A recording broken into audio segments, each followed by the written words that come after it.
Hai Smart Class, bertemu lagi di channel Sherly Manarata. Kali ini kita akan belajar muatan pelajaran IPS tema 1 kelas 4 SD. Materinya adalah keragaman di Indonesia. Masih bersama dengan Ibu Sherly Manarata, gurunya anak smart. Jangan lupa bantu subscribe, like, komen, serta share channel Sherly Manarata agar channel ini bisa bermanfaat untuk orang banyak. Baiklah Smart Class, sudah siap belajar? Yuk kita mulai. Indonesia adalah negara yang memiliki banyak keragaman. Keragaman yang akan dibahas kali ini antara lain 1. Suku bangsa, 2. Budaya, 3. Agama, dan 4. Makanan. Keragaman suku bangsa. Suku bangsa adalah sekelompok golongan yang hidup bersama di suatu tempat dan memiliki budaya yang sama. Indonesia mempunyai banyak suku bangsa. Di antaranya adalah di Pulau Sumatera ada suku Aceh, suku Batak, suku Minangkabau. Di Pulau Jawa ada suku Betawi, suku Sunda, suku Jawa. Di Kalimantan ada suku Dayak, suku Banjar. Di Pulau Sulawesi ada suku Minahasa, suku Bugis. Di Papua ada suku Dani, suku Asmat. Nah, di Kepulauan Nusa Tenggara ada suku Sasak dan suku Sumba. Dan masih banyak lagi suku bangsa yang ada di Indonesia. Keragaman budaya suku bangsa yang ada di Indonesia. Keragaman budaya di sini antara lain bahasa. Bahasa adalah alat komunikasi yang digunakan manusia dalam melakukan interaksi dengan manusia lain. Tiap suku bangsa mempunyai bahasa berbeda-beda. Yang kedua adalah rumah adat. Rumah adat setiap daerah berbeda-beda menyesuaikan kebutuhan dan aktivitas masyarakat daerah tersebut. Bahan bangunan untuk membangun rumah tersebut disesuaikan ketersediaan sumber daya alam daerahnya. Yang ketiga, tarian tradisional. Tarian tradisional adalah seni budaya yang memadukan antara gerak dan lagu. Tarian daerah di setiap daerah berbeda-beda, disesuaikan dengan aktivitas masyarakat sekitar. Yang berikutnya adalah pakaian adat. Pakaian adat merupakan pakaian khas suatu daerah yang biasanya dipakai pada acara adat daerah tersebut. Keragaman yang berikutnya adalah senjata tradisional. Senjata tradisional adalah senjata yang dipakai masyarakat sekitar untuk beraktivitas atau upacara adat. Dan yang terakhir, alat musik tradisional. Alat musik tradisional yang berbeda-beda di setiap daerah dan bahannya disesuaikan dengan sumber daya alam yang ada di daerah tersebut. Nah, bagaimana Smart Class? Sekarang kita akan lihat contoh suku budaya beserta keragamannya. Yuk kita lihat. Contoh suku bangsa yang ada di Indonesia, yang pertama adalah suku Batak. Suku Batak ini berada di Provinsi Sumatera Utara. Keragamannya adalah bahasanya adalah bahasa Batak. Rumahnya rumah bolon. Tariannya tari tortor. Pakaiannya kain ulos. Senjatanya pisau gajah dompak. Alat musiknya gondang atau biasa dikenal dengan gendang.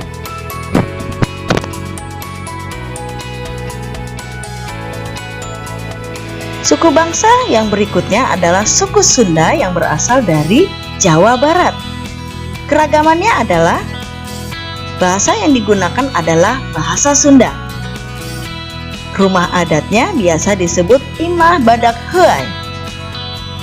Tariannya tari merak. Pakaian adatnya laki-laki pangsi, perempuan kebaya dan rok batik motif nasional. Senjatanya kujang. Alat musiknya angklung. Di wilayah Indonesia Tengah ada suku Sasak yang berasal dari Nusa Tenggara Barat. Rumahnya dikenal dengan nama Balai Tani dan Lumbung. Tariannya dikenal dengan nama tari oncer. Bahasa yang digunakan adalah bahasa Sasak. Pakaian adatnya laki-laki pegon, perempuan lambung. Senjata dikenal dengan nama tuluk dan alat musiknya gendang pelek. Di bagian timur Indonesia ada suku Asmat dari Papua. Bahasa yang dipakai adalah bahasa Kamoro. Rumahnya dikenal dengan nama rumah Jeo atau rumah bujang. Tariannya tari tobe. Pakaian adatnya berbentuk rumbai-rumbai, yang laki-laki dinamakan pumi dan perempuan tok. Senjata tradisionalnya adalah pisue dan alat musiknya dikenal dengan nama tifa. Suku bangsa yang tersebar di berbagai provinsi memiliki ciri khas masing-masing. Misalnya, suku Betawi mempunyai pertunjukan ondel-ondel. Suku Bali mempunyai upacara pembakaran mayat yang disebut ngaben. Setelah kita mempelajari keragaman budaya yang ada di Indonesia, sekarang kita akan mempelajari keragaman agama di Indonesia. Indonesia mengakui 6 agama. Masih ingat tidak? Yang pertama Islam, Kristen Protestan, Katolik, Hindu, Buddha, dan Konghucu. Islam. Masyarakat Indonesia mayoritas memeluk agama Islam. Kitab suci agama Islam adalah Al-Quran, tempat ibadahnya adalah masjid, hari besar keagamannya antara lain Idul Fitri, Idul Adha, Tahun Baru Hijriah, Maulid Nabi Muhammad, dan Isra Mi'raj. Hari besar keagamaan Idul Fitri. Hari besar keagamaan Idul Fitri dirayakan setiap tanggal 1 Syawal penanggalan Hijriah.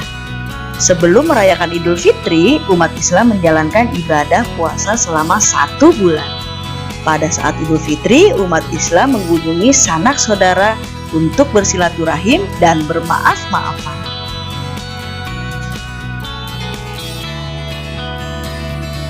Kristen Protestan dan Katolik. Kedua agama ini mempunyai kesamaan.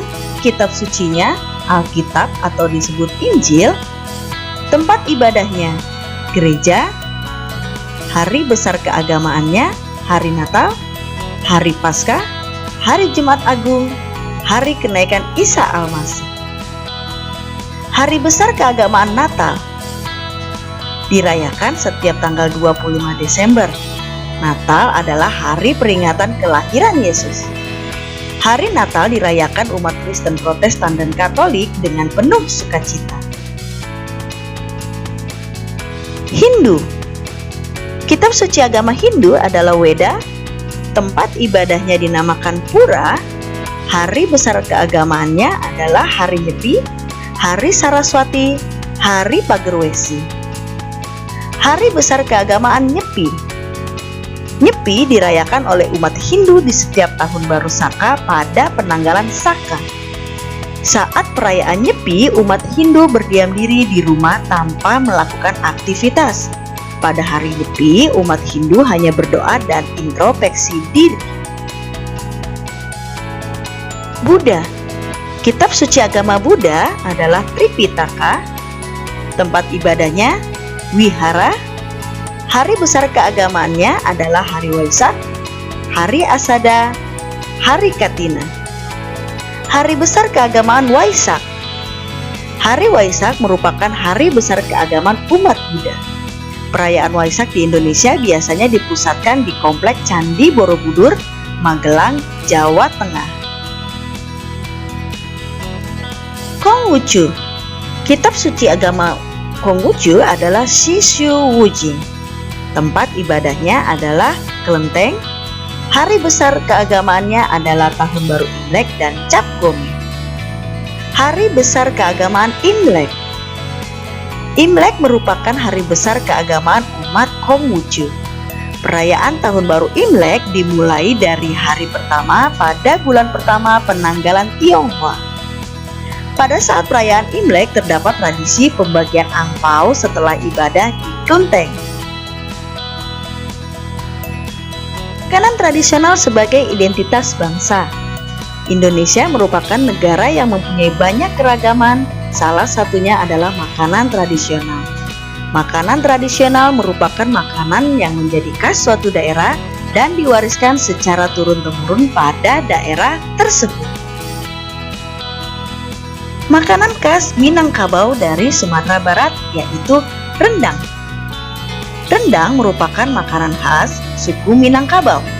Rendang terbuat dari daging sapi yang dimasak dengan santan dan rempah-rempah sampai daging menjadi berwarna hitam. Rendang merupakan makanan khas Indonesia yang terkenal sampai Asia Tenggara, bahkan dunia. Berikutnya adalah makanan khas Betawi yang berasal dari DKI Jakarta, yaitu kerak telur. Kerak telur adalah makanan khas Betawi. Bahan dasar kerak telur adalah beras ketan putih, telur ayam atau bebek, bawang goreng, ebi, dan bumbu halus seperti kelapa sangrai yang dicampur rempah-rempah. Kerak telur banyak kita jumpai di kawasan Kota Tua, Jakarta Barat atau pada saat perayaan ulang tahun DKI Jakarta. Sekarang kita jalan-jalan ke daerah Sulawesi Utara. Makanan khas suku Minahasa yaitu bubur Manado atau biasa disebut tinutuan. Bubur Manado adalah makanan khas dari suku Minahasa. Bubur Manado juga dikenal dengan nama tinutuan. Masakan ini adalah bubur putih yang dicampur sayuran jagung manis, bayam, kangkung, labu ditambah dengan kaldu ayam. Bubur Manado biasanya disajikan untuk sarapan pagi beserta berbagai pelengkapnya seperti suiran ikan cakalang.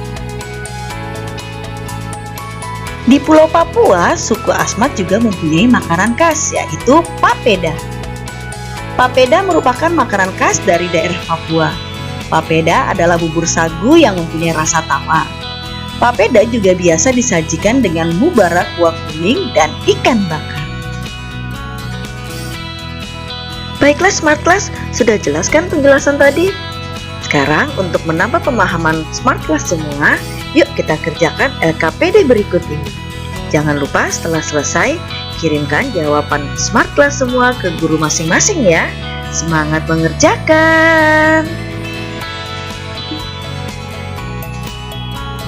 Terima kasih bagi yang sudah menyaksikan video ini. Semoga video pembelajaran kali ini bisa bermanfaat untuk kita semua. Jangan lupa untuk bantu subscribe, like, komen, serta share channel Sherly Manarata supaya channel kita ini bisa bermanfaat untuk orang banyak. Baiklah, tunggu video berikutnya ya Smart Class. Dah Smart Class!